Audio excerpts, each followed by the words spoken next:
के recording studio बहेरा बाजार।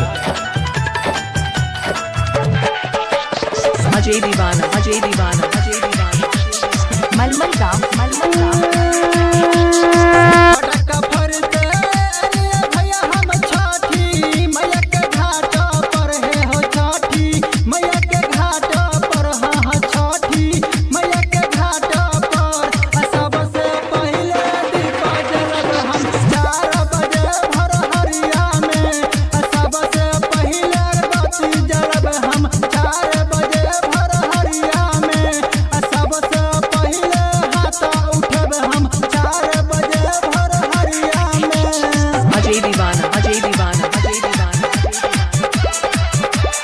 मलमल गाँव मलमल गाँव।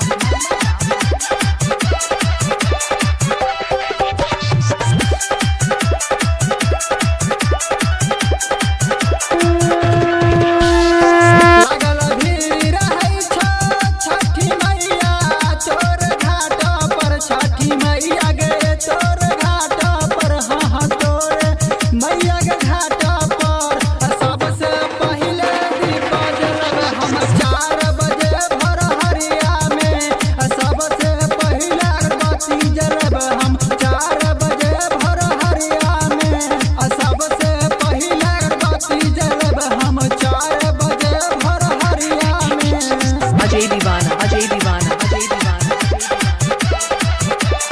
मलमल गाँव मलमल गाँव।